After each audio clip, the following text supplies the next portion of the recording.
Good morning, VC. Chris Profi, musically obsessed.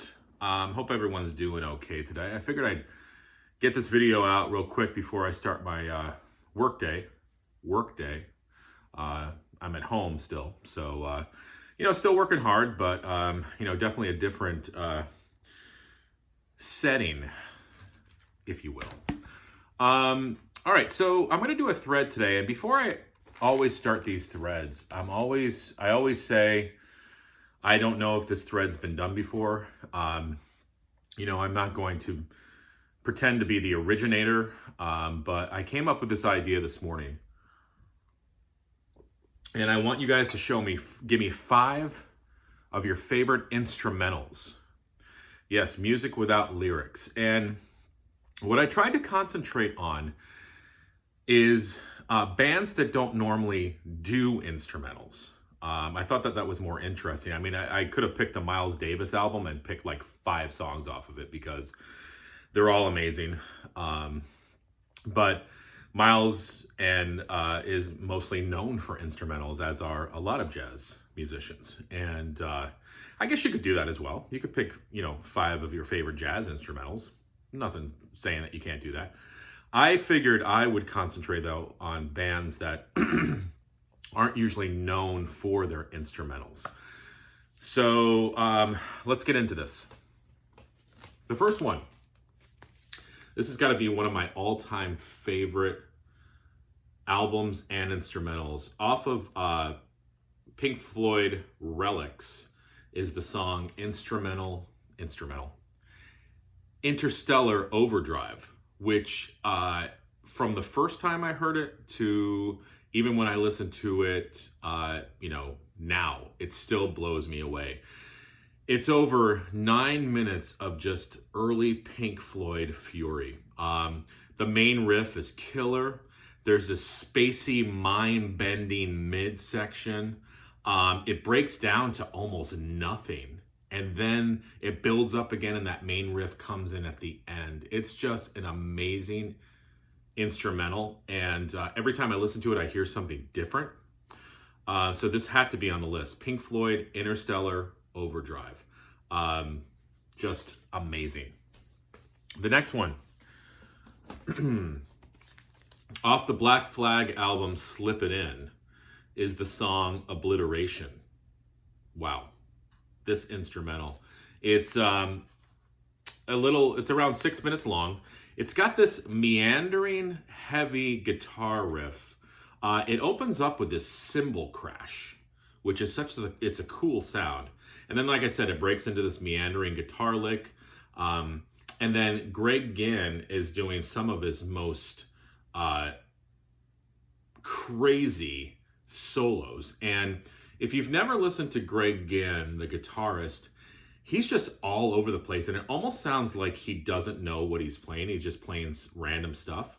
And maybe there's a little truth to that, but I think there is a method to his madness. And his guitar playing is amazing. I've said before, it's very jazz-like in the improvisation that he does. So the instrumental Obliteration, Black Flag's done, quite a few instrumentals. They actually have an album of all instrumentals called The Process of Weeding Out, but I picked Obliteration off Slip It In. Kick butt song.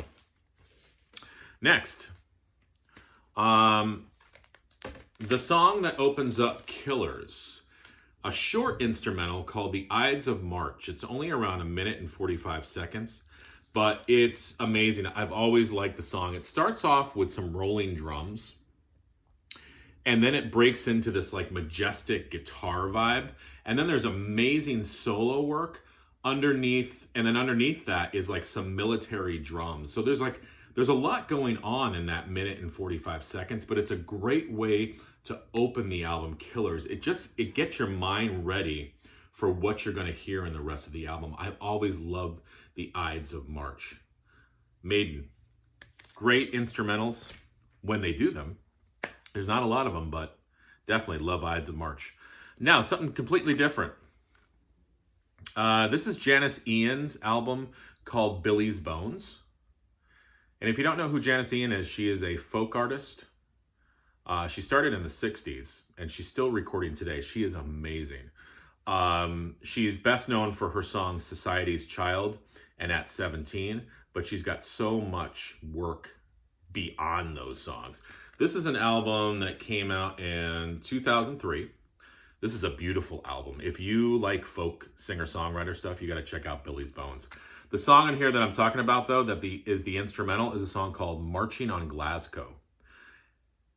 It's amazing. It shows you how good of a guitarist Janis Ian really is. It's an acoustic instrumental. It starts off bare bones with just a little bit of bass, some percussion, and then it breaks into a nice solo. It's just... it's a great song. There's a lot of different movements to it. And like I said, it really shows off Janis Ian's guitar playing. And it's every time I hear it, I'm like, yeah, that's a really cool instrumental. So Marching on Glasgow off of Billy's Bones. And the last one, got to throw these guys in. There's not a lot of love out there for Iron Butterfly.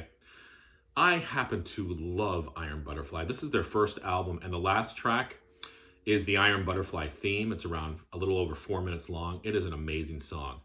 If you ever questioned whether Iron Butterfly should be mentioned in some of the beginnings of heavy metal, listen to the song, the Iron Butterfly theme. Heavy, heavy riff. You got the church organ behind it, which Iron Butterfly was known for. There's this psych midsection, which is amazing. There's this sound, and I don't know how they get it. The only thing I can equate it to is when I was younger, I used to have this small crate guitar amp, and every time I shook it, I would get this cool sound. You hear it in this instrumental, and then there's this fuzzed out solo. And then the heavy riff comes back in. It's just an amazing 4 minutes of just early heavy metal madness. Love Iron Butterfly. Love the album Inagata Devita. I like the album Ball even better. This is classic early heavy metal. So I wanted to kind of showcase 5 instrumentals. And again, I concentrated on bands that aren't really known for their instrumentals. And, you know, I wanted to do this because sometimes, you know, people might skip the instrumental and go, oh, it's not interesting enough. Where for myself, I find a lot of instrumentals actually more interesting than a song with lyrics, because you can kind of lose yourself in those instrumentals. So for me, I tend to like them. That's probably why I like jazz a lot, because it's pretty much instrumental music, right? So listen, I'm putting this theme out there, and I'm interested to see what you guys come up with. And yeah, let's just see what happens. Enjoy your day and listen to Iron Butterfly. They're good. Trust me.